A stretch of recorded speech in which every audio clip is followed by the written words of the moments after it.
Hey tout le monde, c'est Alcis, aujourd'hui on se retrouve pour une nouvelle vidéo sur laquelle je vais vous présenter comment booster vos performances de PC niveau FPS ou autre. De toute façon c'est que FPS dans tous les cas les performances de PC.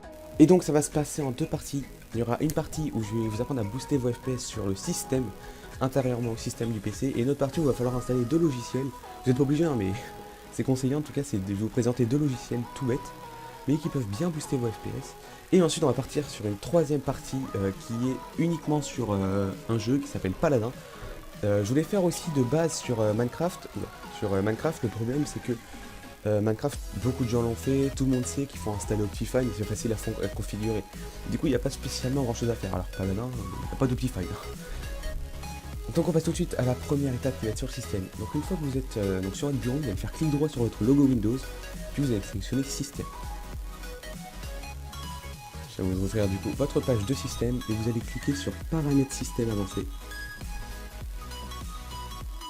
Voilà, donc vous allez obtenir cette petite feuille et vous allez du coup sélectionner dans l'onglet paramètres système avancé la case performance et paramètres. Voilà, donc à partir de là vous aurez la fenêtre où tout va se passer. Donc logiquement si vous n'avez rien touché à ça, normalement c'est la meilleure apparence. Normalement c'est Windows qui va vous laisser choisir la meilleure apparence. Ensuite, il va tout simplement falloir ajuster afin d'obtenir une meilleure performance, donc on peut tous les cocher. Personnellement, j'ai mes paramètres à moi personnalisés, donc je vais éviter de les toucher. Donc voilà, je vais juste refermer et rouvrir du coup. Et donc ensuite, sur votre onglet, juste à côté, vous avez une case avancée. Logiquement, c'est déjà censé cocher les programmes. Si c'est servi en arrière-plan, vous mettez les programmes. Ensuite, donc là, on va passer directement sur la RAM, donc la mémoire virtuelle.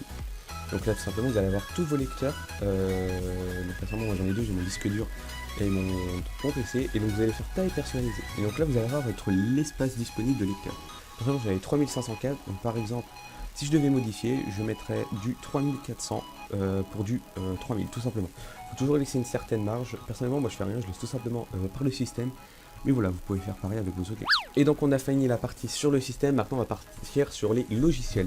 Alors celui-là il a été proposé par un de mes potes, donc je le remercie d'ailleurs, ça marche plutôt bien.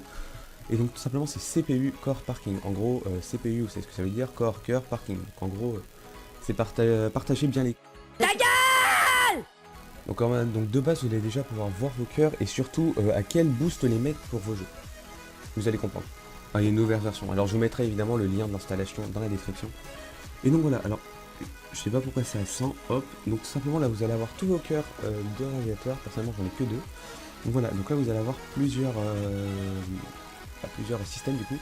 Alors normalement vous n'avez pas celui en haut, justement je vous ai expliqué, d'ailleurs ça m'a étonné, je l'avais jamais vu auparavant. Vous allez avoir que recommandé par HP, ou HP ou Sta ou plusieurs trucs comme ça, enfin les marques de PC. Performance élevée ou économie d'énergie. Dans la logique vous êtes recommandé par votre structure. Donc vous allez tout simplement passer sur performance élevée et ne le mettez pas à 100%, ça veut dire que tout votre cœur va partir sur les jeux, ce qui peut faire planter plus souvent votre PC. Je conseille c'est une marge d'erreur d'au moins 2%, je sais pas pourquoi c'était à 100%.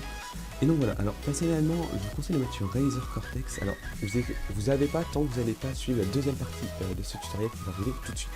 Et donc voilà, donc là on se retrouve pour la deuxième partie du coup, qui du coup est Razer Cortex, qui est un logiciel qui permet de booster vos FPS en supprimant ou en mettant de côté les logiciels. Alors par contre toi je vais te taper, tu m'arrêtes en pleine vidéo, je vais t'exploser la tête, tu sors de ma chambre, tu rentres pas pendant une semaine. Ok, donc il va permettre de booster du coup vos FPS internes au jeu en supprimant certains paramètres.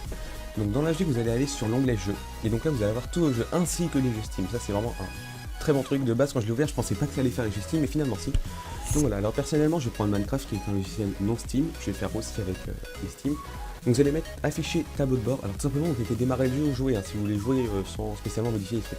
Donc là vous allez avoir tous les jeux qui sont censés normalement avoir un rapport avec Minecraft, qui sont censés je dis bien.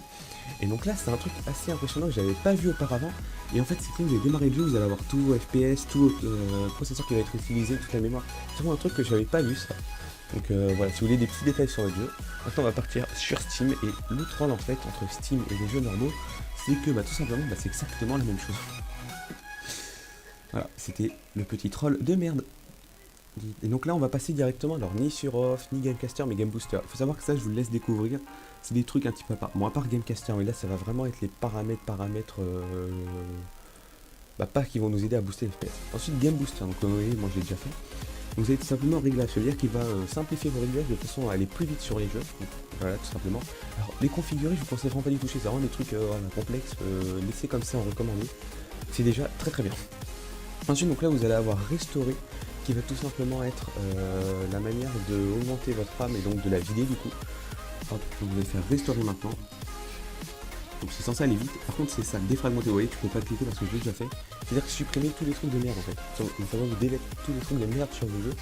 Non, c'est un truc tout bête. C'est pour ça que je recommande vraiment Razer Cortex, qui est un logiciel extrêmement bien complet, qui peut en plus prendre des screens, j'ai vu, et filmer. Et donc là, on se retrouve pour la troisième partie de la vidéo, qui va être spécifiquement réservée à Paladin. Donc il va vous booster l'FPS sans spécialement ouvrir le jeu. Donc pour ça, vous allez simplement ouvrir votre explorateur de fichiers. D'accord, il est bien noir, c'est ça que c'est bon. Vous allez aller dans Documents, My Games, Paladin Live, KO Games, Config, et voilà. Donc là, vous allez avoir tous les petits configs. Vous allez cliquer sur KO System Setting. Alors moi, personnellement, j'ai eu un bug, voilà, je sais pas pourquoi il y a rien qui s'affiche. Normalement, vous allez tout avoir ça. C'est pour ça que je l'ai copié au dernier moment, qui est là. Voilà, donc vous allez avoir tout ça qui va s'installer. Donc ce que vous allez faire, c'est que vous allez mettre en plein écran, vous allez faire CTRL F, et vous allez marquer Shadow. Vous allez faire suivant, et vous allez faire suivant. Et en fait, tout ce qui va être des nombres, vous allez mettre à 0. Tout ce qui va être en true, qui veut dire vrai, j'adore mon accent. Tout ce qui va être en mode donc true, comme j'ai dit, vous le mettez en false, de façon à ce que du coup ça enlève tous les shadows.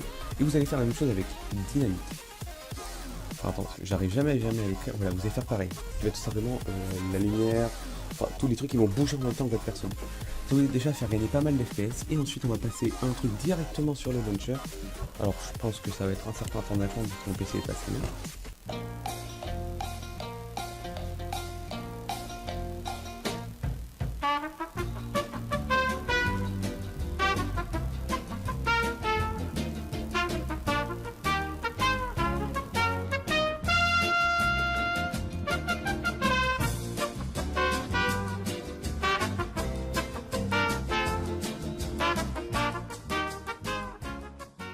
Voilà, donc vous allez cliquer sur les trois petites barres là-haut et vous allez dans paramètres. Et ensuite là, vous normalement, alors je ne sais même plus ce qu'il y a, voilà, paramètres de l'une des commandes. Et bien vous allez tout simplement mettre use available core, qui veut dire en gros qu'il va utiliser tous les cœurs disponibles. Évidemment, si vous n'arrivez pas à écrire ou à lire, je sais pas quoi, CTRL C, CTRL V, on connaît bien dans la description. Et voilà, tout simplement, vous avez juste ensuite à faire appliquer. Vous pouvez jouer et déjà vos FPS vont être grandement améliorés. Et voilà, donc j'espère que cette vidéo vous aura aidé. En tout cas, c'est vrai que c'est chiant, jamais avec vous, les FPS c'est vraiment un gros problème, en même temps que la connexion, qui est aussi un gros problème. Donc voilà, donc si cette vidéo vous aura pu vous aider, n'hésitez pas à lâcher un like, surtout un commentaire, parce que les commentaires c'est ce qui me permet de m'améliorer, c'est des trucs qui vont pas, etc. Pourquoi pas vous abonner, et puis en tout cas, qu'est-ce que je vous dis, tchuss tout le monde.